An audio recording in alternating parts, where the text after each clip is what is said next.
Something else I would want to know is recent reports.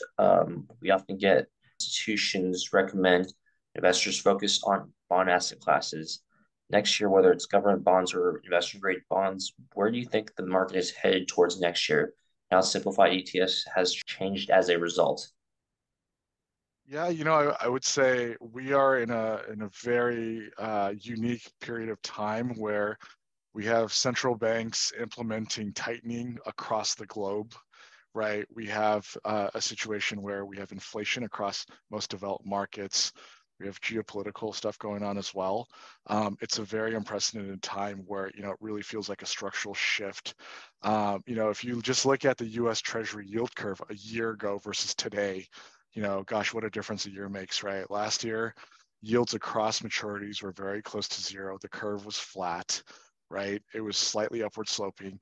If you look at it today, right, you have this inverted kind of shape, at the short term up to the 10-year, and then it just kind of drops down and yields are elevated across the board. And so, I mean, even yesterday, the Bank of Japan came out with a surprise that they're lifting caps on, their 10-year bonds. And so, I think prior to this year, investors had been able to almost get away with just kind of very passively allocating to their fixed income allocations. And, maybe they weren't even allocated to fixed income because, whether you were earning 1% or 0% or 0.5%, it wasn't that big of a difference. And, a lot of investors might've been reaching for yield and other things like real estate, private equity, private credit, et cetera, looking for that yield.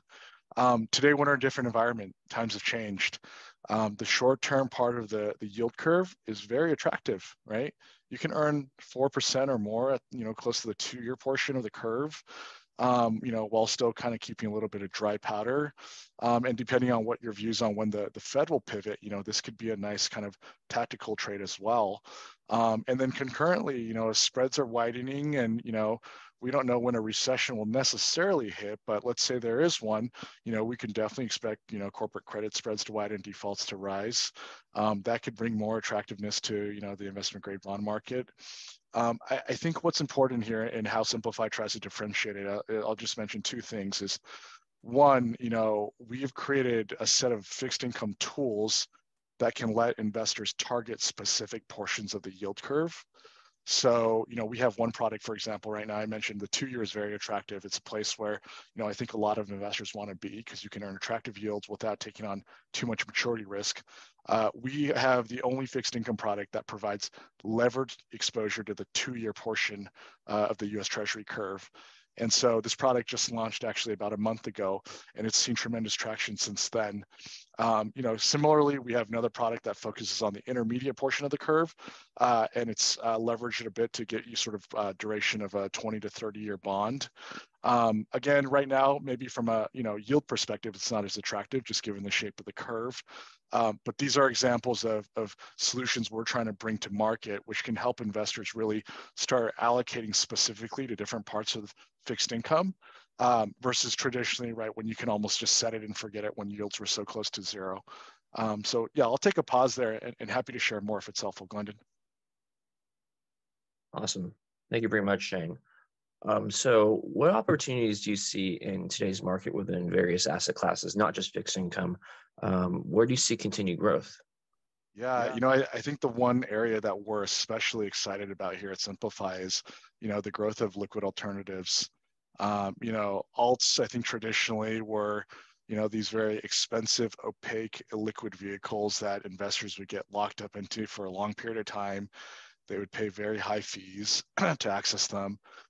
We're really excited to democratize access to this world. And so we've brought a couple products to market, this year that I'll kind of share a little high-level details about.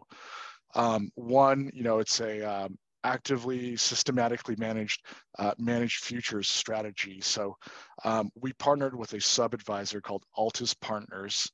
They're a traditional hedge fund firm, like think 2 and 20, institutional or high net worth access only. The CIO of the firm is a gentleman named Charlie Magaro, who was a former partner at Goldman Sachs and ran the metals trading desk there for over a decade. And so Charlie and his firm, they're very good friends with our chief strategist here at Simplify, Michael Green. And we partnered with them to bring this product to market where we can offer Altus's managed futures strategy within an ETF, 75 basis points, daily rebalancing, intraday liquidity, transparency. And, if you've ever taken a look, Lyndon, at the managed futures market, what's remarkable is, this year, the classic 60-40 portfolio hasn't done so great, right? Equities have drawn back and, as yields rose, fixed income suffered as well. And the one thing that's really worked well has been managed futures. We've seen this as well during the crisis 08-09 when managed futures performed and delivered consistent, steady, absolute returns that are uncorrelated to equities or fixed income markets. And so that's an area that we're pretty excited about.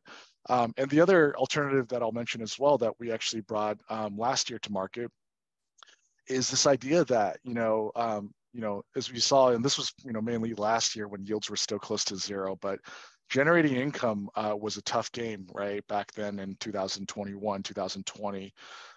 So we were able to really focus on the VIX term structure, which it's a little bit esoteric in that it's not an asset class that everyday folks would think to invest in. But what's remarkable is if you think about the VIX, right, it historically should be a very upward sloping. Very simply, I think about it like if I just use VIX as a proxy for uncertainty. I'm probably pretty certain of what I'm going to have for dinner. I'm a little bit less certain of what I'm going to have for breakfast tomorrow. What I'm having for lunch a week from now, I'm pretty uncertain, right? So generally that level of uncertainty should rise as we go out in time. So what you find is about 85% of the time, the VIX term structure, the curve of the VIX futures curve is going to be upward sloping. And so what you can actually do is you can short a longer dated futures contract and go long a near dated futures contract. And if you roll that, and you can generate actually a pretty attractive yield. Now, it sounds like a great thing. It's a free lunch, but I would caveat it, right? Like we all know that short VIX futures funds tend to blow up every once in a while. And we saw this in May 2018 with Volmageddon. There's a very famous implosion of the XIV ETF, so short VIX. So we do a couple of things to kind of mitigate the risk around this. One, we keep the short exposure to about 25% of the fund. And there's a couple of reasons for that. One is obviously from a risk perspective, you don't want to be 100% short like an XIV. However, when you look at it on a cumulative return basis, when you factor in these periodic blowups where the VIX curve inverts, 25% is actually the sweet spot where you can generate the most attractive cumulative returns. And then the second thing we do, we actually overlay this with a long dated VIX call option. And so this serves as sort of, you can think of it as your airbag, in a car accident. When there's a situation like March 2020, when VIX spikes significantly over a very short period of time, this call option can really kick in and provide you, sort of a nice protective, barrier on top of that. So this product, it's really the first of its kind out there. We charge about 60 basis points. It's a strategy. Currently, the yield number on top of it is, think of it as high teens, so roughly 15 to 17% annualized. So it's a very attractive source of yield, and it's a product that's unlike anything else on the market, and so we're really excited about that as well.